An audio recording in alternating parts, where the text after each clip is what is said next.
I'm an anthropologist, a corporate anthropologist, which means that I apply the knowledge and skills of anthropology into the world of organizations and corporates.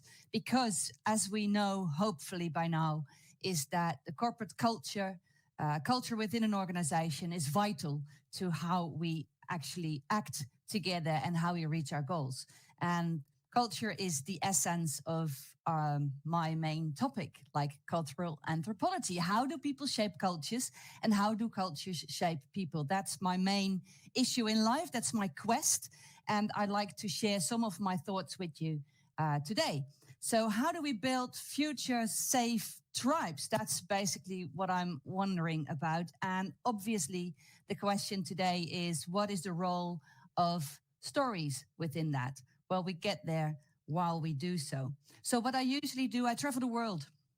I travel the world to try to understand how people shape those cultures. And it goes from the assumption, and that is important, that nothing has meaning of itself. Nothing has meaning of itself. We have to create meaning together because every behavior just is. And you could say that every group, regardless where they are in the world, they have the same type of questions to answer. Like what is effective leadership, how to deal with success, how to punish people when they don't do well, how to deal with the differences between men and women, all those kind of stuff.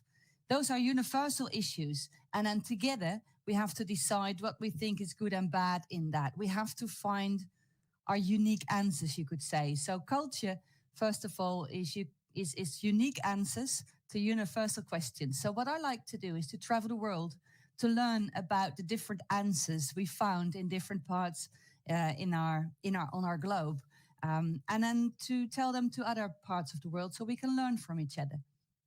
So my quest is basically, how do we build strong social groups, safe for diversity, ready for change? So strong social groups. We are group animals. We want to live in groups. We have to live in groups. If we can't, then we die. So we are cooperative beings. So we create social groups, and you could call those groups tribes. So anthropologists talk about tribes, and tribes are everywhere. That's all we do because we're tribal beings. It's like a wolf. Wolves, they live in packs. We live in tribes. And tribes can be the ones in which we're born to, our kinship tribes, but can also be the ones in our organization. And what you see in organizations and societies, we use all kind of things we need as human beings because we're tribal beings. Now, the question then is, how do we build strong tribes, a strong organizational culture? Well, many times we think if we optimize the different individuals, we get a better tribe. And that's true. That's why we have training courses. We optimize our skill levels and all that. And that's wise to do. But at the same time, if our mutual relationships are bad, the tribe is not as strong as it could be. If one part of, let's say, a village is not talking to the other, it's not as good as it could be. If the people in a village are not talking to the chiefs and vice versa, it's not as strong as it could be. And the same counts for organizations. If one department is not really talking to the other, it's not as strong as it could be because the information and the knowledge and the wisdom within the tribe is not floating around. So not everyone can use that knowledge and therefore not make the best decisions ever. And that's why I quest also, how do people make sure it's safe for diversity? Because the chances that we all here online are all thinking the same thing at this very moment, there's zero. We all have different thoughts. Each individual has different thoughts. And each subgroup within a tribe has different ideas. So a tribe is as strong as they can deal with diversity, diverse views of the world, diverse views of how things should be, diverse views of what you actually think the storyline is. And that's where stories are so important. Stories are not something which is made up. Stories, I believe, are the core of our human beingness. People are narrative people. We build stories. And if we make sure that the mutual relationships are strong and we deal with diversity well, we can deal with any change. So today I'd like to share a couple of my thoughts. Not all. I've wrote them down in books. So these are the books I've written. If you're looking for a Russian book, the Building Tribes and the Corporate Tribe, those are translated in Russian. Gem Cultures is about how to create inclusive cultures, also in English, same as Corporate Tribe. And a couple of them are in German as well. So just check it out if you like reading. But today I'd like to focus on a couple of lessons from anthropology. And let's start with the basic. How do people shape cultures? And what is the importance of stories there? Well, what you see, like I said, nothing has meaning of itself. So people have to create the meaning together. People shape cultures and cultures shape people. Because if nothing has meaning of itself, we have to create it together. And together, we say, well, we think this is very valuable. This is what we believe is true and is important. And therefore, that is not valuable. So those are the values. So if you value respect, then you have to create ways how to make them into life. So then you get the behaviors. If you think this is important, then how do you behave? So those are the behavioral norms, the rules, so to say. So the values and the norms. And when you have that, you start to create the world around you. Because if you find this important and you have those behavior rules, you have to create that into buildings, systems, procedures, and all that. So that's where you could say culture solidifies in the world around you. We do that everywhere, also in office spaces. And that's where my business is, like corporate anthropology. How do people do that in office spaces? So nothing has meaning of itself. We have to create it together. So together, we create things like this is good and this is bad. This is right, this is wrong, this is beautiful and ugly. And that, you could say, is a storyline. Because we create it together. Some people say that culture is almost like the collective fantasy we all started to believe. Because everything in your mind about what is good and bad, you could change it like that tomorrow. Because it's something we created together. So hitting you in the face, is that good or bad? It depends on the situation. What is good leadership? Is that very strong and making sure that everyone knows what to do, so I'm very powerful? Or you believe it's more facilitative and making sure that other people can take decisions? Well, it's a question, it's a matter of taste, it's a matter of what you feel is important, it's a matter of history and future. People shape cultures. The thing is, the ones who are really good in the cultural rules, they know how to play the game within that company or that culture or that family or that society. They're really good at that game because it fits them.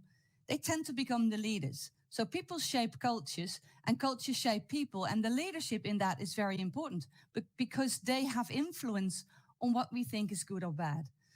So cultures solidify in the buildings and the procedures around us. And that's where we start to believe that's the only truth. Because you can see, it's where it is. But in the end, we define it together. We shape it together so we can reshape it any moment. The process in which this unfolds is that people shape cultures through interaction and decision-making processes. And those two processes are vital. I think those are the core issues leaders should take care of, and teams for that matter, everyone. Because if we don't meet, if we don't interact, no culture will shape.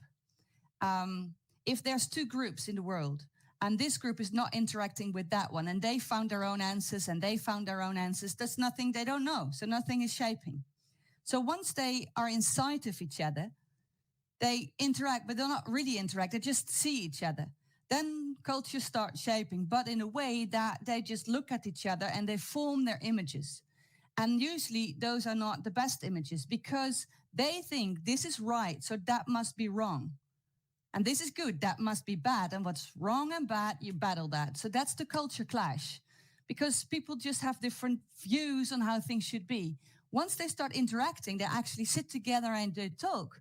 Then cultures start shaping, and that's an interesting process. Because as you can imagine, once you start interacting with people with different views, always is the question, so who's right? What storyline to follow? And that's where culture has everything to do with power. People shape cultures shape people through interaction and decision making. Interaction means that we actually sit together, then the question is, do we actually listen? And decision making is about, okay, so who can then define the norm? Who can define where we spend money on? who can define what we think is important and not. In the interaction, it's important to understand that there's two types of interaction. There's more, but let's make it easier. You'll notice that I do things in two in that respect. So interaction, you have campfire conversation and bullet point meetings. So what I mean is that you have transactional conversations and transformational conversations. Transactional means that you kind of organize and reorganize what already was organized. It's bullet point meetings, and they should be done well with Excel sheets and very clear meetings. But in those meetings, cultures are not really shaped. Cultures are shaped through transformational interaction. And I use the metaphor of a campfire. It's a metaphor. You don't literally have to light up a campfire, although that can be fun. But the meaning is that when you sit at a campfire, and I believe everyone in this call did that at once in their life. If not, you've got homework for this weekend. But you sit in the campfire, you stare in that, and that's where the conversations unfold like, what do you think of that? Or you say things like, I really bumped into this problem today. Or you start laughing and share this story about, well, do you remember what happened? So at those campfires, we shape and reshape our thoughts. Those are transformational conversations. So people shape cultures through interaction and decision making, and especially through campfire conversations. Now, the question is, do you have enough campfire conversations? And in many places, I notice that we don't have enough of them. And we run things through bullet point meetings, but that's not where we shape stuff. That's not where we start believing in things. Because culture gives us a framework of what to do. So it's kind of, it organizes the world around us. And we should never forget that, it is a sense-making system. Because it makes sense of the world. It's not just that we think that leaders should behave like that. We believe that a leader should behave like that. And there's a sense to it. So once we change it, it's also hitting in the core of our emotions. Why? Didn't it make sense how we did it? Why do we have to do it differently? Culture is an emotional thing because people are emotional beings and we attract each other and we believe in stories and storylines, and that's why we work together. And they give us, it's just nice. So culture is something where you kind of know what is expected from you. You have like a set of rules. Other people believe that as well. And it just feels good. It's nice. And if you think of that and you solidify that in the world around you, in the buildings and systems, that's great. It's almost like you carry the soul of your tribe, the core of your tribe. And in organizations, we call that the why or the mission of the reason of being. We've got those words, but it's basically the soul of the tribe. Why did you start your organization? What's the reason for it? Or if we think about things like education, what is the soul of education? Why do we do that to our kids? What is the reason? It's not just getting your exams. There's another reason behind it, the reason of being. And that's where we shape things. So in organizations, we call that vision. If you travel the world, you can say it's like a totem, like totem poles. You have them all around the world in different cultures. This is one from the Native Americans. And in organizations, we have that as well. Those are the logos. Other items which carry kind of the soul. They carry more than, they're more than just the object. So if you try to change the color of the logo, for instance, and if you tried that once, you know how difficult that can be because it carries more than just the color, because it carries the soul, and that's where the storytelling is. It's the story of the soul, and it's grounded in why we are here, and that's how you decide then what is right and wrong. So if we think about the issue that nothing has meaning of itself, we have to create the meaning together and get the guidelines. So now, in all the options in the world, what should we choose? Well, we start from why we are here. So in an organization, if you know your soul, your mission, and you start making decisions, everything should be aligned because you should build the culture based on what you think is true, what's valuable, then how you act, and then how you have the procedures and how the buildings are looking. So if the procedures are wrong, you just change them, aligning to the core values. And sometimes you have to change your core values and your mission, because the world has changed. And then we talk about culture change and transformation. I'll get to that in a sec. So people they shape cultures through interaction and decision making. Those are the vital processes. And that's why, and that especially I like to stress that in this conference, which is all about stories. And thank you for organizing that and pushing that out in the world. Because we're all made of stories. That's it. And sometimes life challenges us and it creates a shift in our storylines. And I think at this very moment, we all experience that with the impact of Corona and all the COVID measures, where we see that what we thought was like how things should go, they're changed now. I think most of us have a huge change in our lives, is that we used to go to office spaces and now suddenly we are locked in our homes for weeks or months or longer. And others, they just have to go out regardless what's going on because of the nature of their job. We shape the world around us, and the question is, do we shape it in a way that it's safe for diversity? Do we shape it in a way that everyone has their spot? Or do we create storylines in which we accept that there is a divide between the rich and the poor? Do we accept that there's a storyline in which we plunder the earth and we'll see what happened to it? Because it's a belief in what we do. And the belief in what we do and the belief in what's true and false, it has a huge impact on how we manifest the world. And that's the thing. So we know that we all have different views, but somehow for people, it's pretty hard to deal with those differences. And I think that's I don't know, that's the default of, or the thing that is ineffective of us being human. And I like to use this picture with that. So if you look at this, what do you see? Well, most people see there's one bird hanging upside down, you know. It's just what it is. And I gave the little bird the name Harry, but you can call him Harriet or Piotr or Fatima, Mo, Ahmed, Chantal. It's all fine. What do we say to Harry? And I posed that question to many different groups across the globe. And many times the reflex is not saying, man, Harry, what do you see? That's fun. No, usually the reflex is, hey, what's up? What are you doing? Get up, act normal. So somehow we find it difficult to deal with people with a different view. So Harry is a symbol to me of a different view, something which is deviant from the majority voice. So we have a storyline. We have a thing which we call culture, how things should be. And there's always someone else with a different view. Strong tribes, safe for diversity, ready for change. So how do we deal with the diverse ideas about how things should go? Because that's where the core of our creation power lies.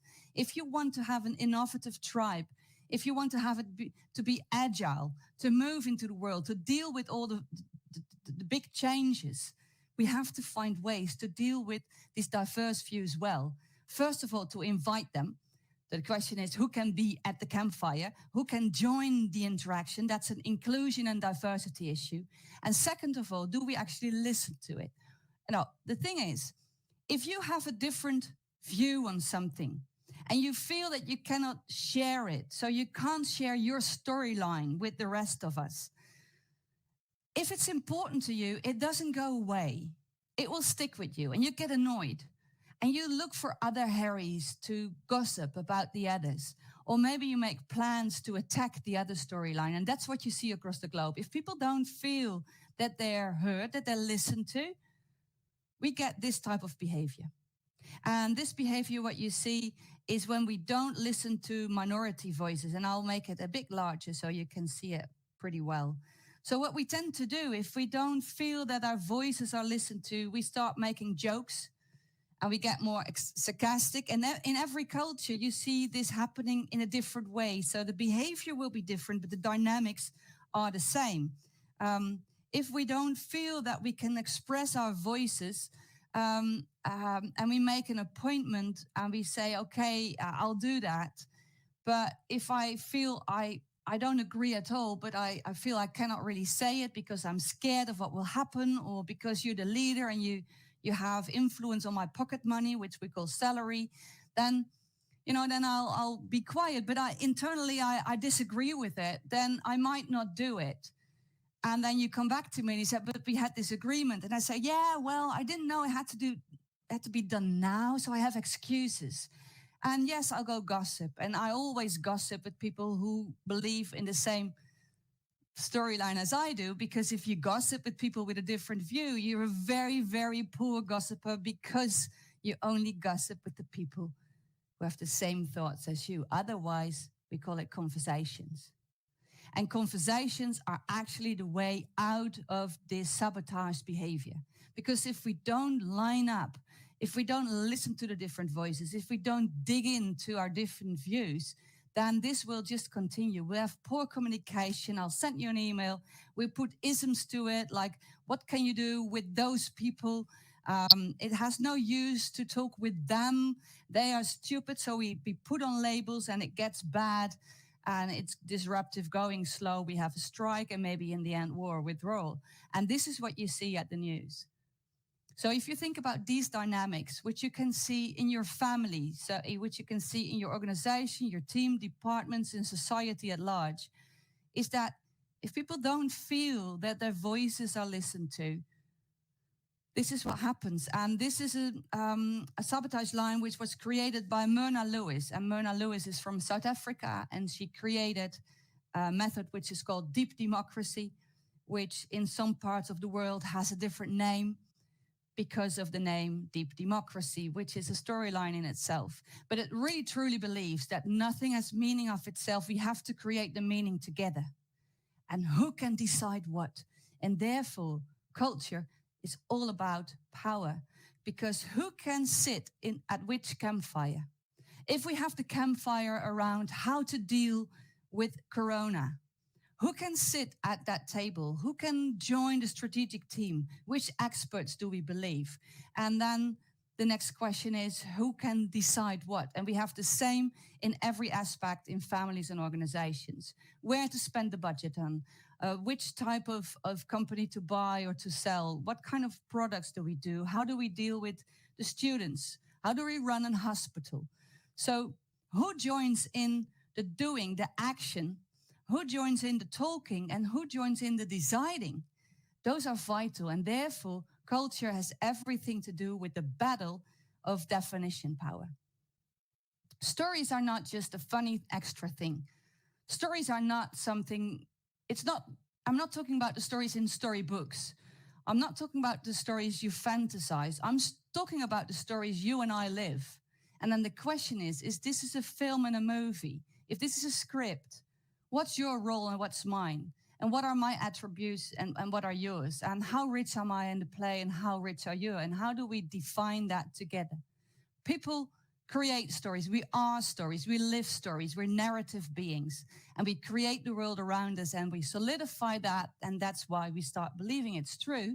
And then the question is, how do we deal with the different views so we are ready for any change? Because every change starts with someone saying, yeah, but we could also look at like that.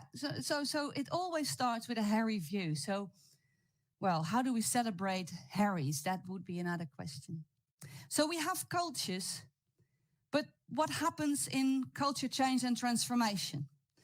Well, obviously, as you can understand, I could talk hours about all these topics, so I just give you the highlights. So if we think about culture change, many times, especially in organizations, we think it happens in two steps. Like you go from A to B. You have the situation, you're not happy about that. So you build up to a kickoff session where you create these new corporate values, you have great PowerPoint slides, you kick it off, and then you believe everything will be different. It doesn't work like that. People change, especially with transformations and large changes. We change in 3 steps, and we call that rites of passage. So this is very old anthropological knowledge. You can find around, buy a book and find it. Rites of passage, because we change through separation. And I think at this very moment, globally, Corona is like a vivid case study of how we deal with transformation. COVID, Corona is actually giving us an a culture change program which we didn't ask for, but it's happening at this very moment.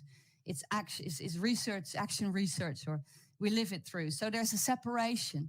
We cannot live as we used to. In all kinds of countries, there's been a separation ritual in which it made very clear by the government that is different.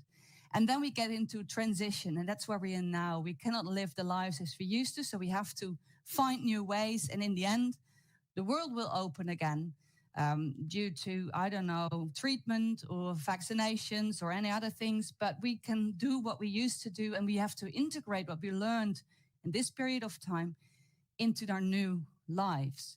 And this period of time, this transition, what you have in all kinds of big and major shifts in every organization, in every personal life, this moment where you know that my past identity doesn't count anymore. My new identity is not there yet. And here I'm stuck in the middle, betwixt and between. And we anthropologists call that the liminal space. The liminal space of what is no longer, what will be is not yet, what is chaos and uncertainty. And in this moment, that's where the transformation takes place. That's where the learning takes place. That's where we know that what we used to have no longer counts. People shape culture through interaction and decision making. We believe what is valuable, and then we create our norms and our ways of behavior and the world around us. Now, in the liminal space, that's all up for question. And that's where we create, you could say, our new storylines, our new belief systems, our new identities, our new behaviors, our new power structures, and where the money will go. And this is the space where we are changing, there's chaos, there's not knowing, we're tired, can it wait, can it stop? But it's also where it's exciting because you can experiment, because all the different things which used to be very, very solid, they're all fluid now. So it's a creation space. It's like the free fall, and some people hate it, some people like it, but we need leadership. And the leadership here is really around how do we shape the next step? The leadership is around how do we hold the space of the liminal space? How do we hold the space? And liminal leadership would mean that you say, you're not lost, you're here. We're lost in a story because we don't know what's true yet, but you're not lost, you're here, and I'm here with you. And in this phase of not knowing, where we can actually create and recreate, where we can transform into something else, we have to have campfire conversations. And we have to have two types of leadership. Because if we're in this unknown, then we have to have the leadership which is about the going concern. Because, you know, if you work in a school, the students are still there. Your life continues there. You have to eat, you have to sleep. So there has to be a leader who gives kind of rhythm to that, who holds on to the normal life, the daily life, the ordinary life. It's like the role of the chief. It's the leadership about the going concern, about the ordinary life, which is always there, even when there is huge trauma, illness, war, or what anything. There is some level of ordinary life. So we have to keep on going. And at the same time, we need leadership around this not knowing bit, about this liminal space. So we need leadership about the going concern, the ordinary, and we need leadership around the extraordinary. Now, of course, I can talk about this for hours, but just briefly like to say that you can compare that to tribal archetypes, especially two. These are all the tribal archetypes. It's like tribal energies. We have that in every organization, and we should have them. And you can see the pictures here, hunters, gatherers, and all that. I'll just pick two of those tribal archetypes because they're so vital in liminal spaces, and they're so linked to what we do with storylines. First of all, there's the role of the chief, and we have them in organizations. There's the CEO, the COO, the chief executive officers. Those are the chiefs. And we have them in all societies. And the chiefs are for the structure of the daily business. Those are the ones who organize the ordinary life. If there's fights, they'll deal with it. They make sure that people know who's deciding what. They're distributing the power, or they grab it all. That depends. And then the question is, do the tribe agree with that? But the chiefs are the ones who organize that. There can be interactions and decision making. And hopefully they do that in a way that it's not just good for the ego, but for the whole tribe. And then on the other hand, we have the magicians and the artists. This is different tribal archetype. And those are the ones who actually run the campfire conversations. Because if you think about transformation or innovation, it's really basically thinking about something which is not here yet. It didn't manifest yet. We have to tap into the soul of the tribe. We might need to change our totem, our logo. The chief cannot do that. The ones who can touch the soul of the tribe, who can take care of the soul of the tribe, are the archetypal musicians, the shamans, the artists, the people with a great mindset. And they should have space within an organization. And they, in professional roles, are the trainers, the consultants, people with a free role, the free thinkers in the organization. And they should work very well together with the chiefs and the shamans, because the chiefs are the ones who have the power to manifest things differently. And the shamans have the power, and the magicians, to create things which are not there yet. And together they have creation power, and they use two forces. And I believe Vladimir before me, if I heard it correct, he talked about power and love and the balance of that. So very briefly, you have to have the power of the torch, what you think is true for your tribe and your organization, your mission. That's where you create. And at the same time, you have to put love in it. And that's where we sit together. We put our torches together in one fire. And we sit there and think, so what is important to us now? Where do we want to go? And that's a long-term thinking. So every tribe needs the balance between the power, the creating, the dopamine, the going on, and the power and the force of love, and sitting together and really truly listening and getting and let yourself be touched by the stories other people say, because people shape cultures, cultures shape people through every interaction and every decision. In big ones, we have this liminal space. In small ones, we do it every day. So every day we create the future together, because every word you say creates another word in the minds of other people. Every decision you take, how small it is, will make sure that we continue like we did, or we change the world. So I'm on a quest how to build strong tribes, safe for diversity and ready for change. If you like my quest, then join me on the socials, and I'll see you anywhere. Google my name and you'll find me. But I'll hand you back to Artem now.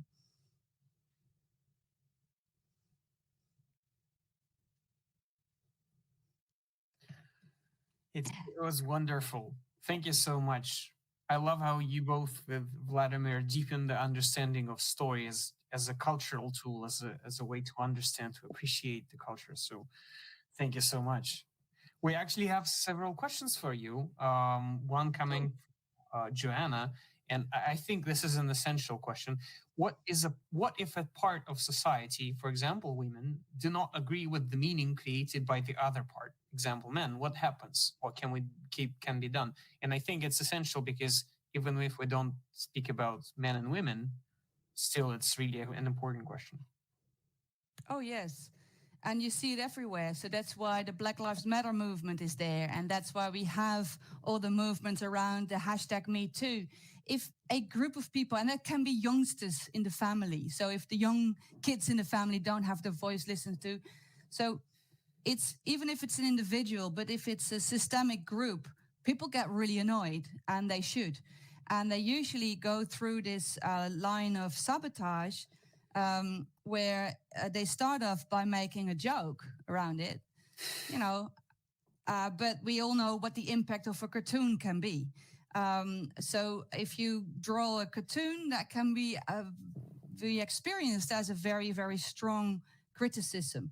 So basically what we need to do is that we need to be more comfortable with conflict, all of us, and we're bad at that. um, and if you are the one in power, like trying to hold the tribe, even from a very good heart, it can be very hard to deal with the differences, because you want to hold the harmony. So what we need to learn, I think, is that harmony is the end result of dealing with conflicts well, and be more comfortable with that. Now, what do we need to do if there is the whole divide around gender or color or religion? You could say that we missed lots and lots of opportunities for constructive conversations. So we didn't dare to sit at the campfire, really sit at the campfire. And therefore, I think that when we think about how people shape cultures, the true difficulty with inclusion and diversity is that it has to do with the power definition. Because if we truly integrate the voices of women within organizations, we might take different decisions. We might reshape the world.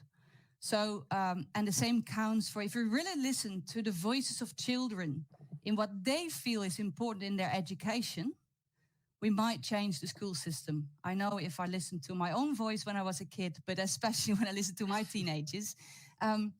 So do we really listen to that, or do we just sugarcoat listen to it? They just say, yeah, it's really, really nice, but we just keep on going. So I think, well, I don't know if that's probably not the answer, but one answer is have the courage to have those conversations.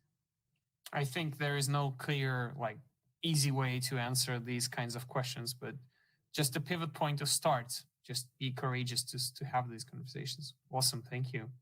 Vladimir is here with some praise for working together with you, and I really love that we are connected through the training boutique. So he's asking this great question about the Harry the Crow. So if we find the Harry and listen to his story, what can it show us? And his view differs.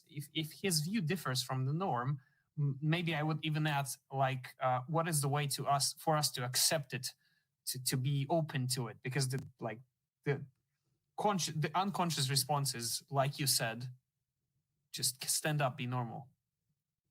Yeah. First of all, it starts with the belief that there's not just one way of doing things. And that's a difficult one because you do it in a certain way, the organization does it in a certain way. We are not stupid. If this was not the right way, we wouldn't do it this way.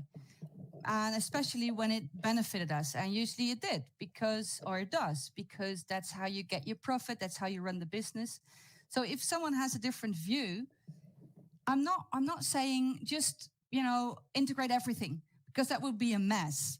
But it starts with actually hearing it and listening to it. And then you can explore whether it's a crazy thought or a wisdom thought or anything in between. And it used to be a very crazy idea that let's say that 20 years ago, Artem, I don't think we even could be meeting because we didn't have the internet. We didn't have this conference in this way. So let's assume that 20 years ago, somehow we bumped into each other at one place and we said, in 20 years' time, we have hundreds of people online. We have a translator there and we sit there and live and you're from your home and and we're like, yeah, that's a stupid thought, right? But it happened. So the challenge is that you always up and running to be ready to hunt for the no, to hunt through the different view on what you believe is true. And it starts with that mindset. And from there you can explore. And obviously you can say, if someone in your organization has a different view and you explore it, in the end you can say, well, but we're not going to do it because we shape it in interaction and decision making. But if you don't integrate that Harry perspective in your interaction, you block it before it even starts, and you're pretty sure that this sabotage line will start running. Yeah. Wow. What a great example. Just you made me feel through some moments of my past where I thought, like, as a novice, thinking that people are just not being great at this company. This culture sucks. But it's actually not. If it works, why would I think that? That's a great perspective. So away from the good and the bad into the different. This is a great perspective. Exactly. And that's where the space is. So it's creating space for diversity. If we do that from the baseline, what is good and bad, there will never be a meeting. We can't connect. So the basis is, if we think about stories, that I'm willing to be touched by your story. And that's not only the bullet points, like the summary, but it's also how you tell it. So it's like the values and your belief in it. And if I open myself up to be touched by the words of others, I can be touched and therefore change. And that's where I believe, if we have the courage to be a bit more fluid in our assumptions, it's easier to create a world in which everyone has their place. Yeah. What a wonderful world it will be. And that's a just said great song line. What a wonderful world it would be. Yes. Let's write this one. I haven't heard it, but I think it's an essential one to write and play around the music. It was such a bliss and a pleasure to have you here live. Thank you so much. It's a dream come true. I have one last traditional question, and all the appreciations that are coming into the chat, people, are for you. The traditional question is, well, let's imagine that Her Majesty the story, if whichever way we perceive it, came to life to teach leaders one thing and one thing only. So that one only thing would be? It would be, please take me serious and remember that I do come with responsibilities. Oh, lovely. Thank you so much for that perspective. You're welcome. Seriously and thank you for inviting me. Thank you so much. Please stay as long as you like. We're going into the second part this evening and continuing through Truth Friday. So it was lovely to see you. Thank you so much. Thank you so much. And thank you so much for putting this all together. And I don't know if people put compliments forward to you yet, but just the ones being online now know that that's been 24 hours work for the past weeks with lots of love. So thank you for bringing this into the world. Thank you. Trying our best here. Thank you so much. Thanks.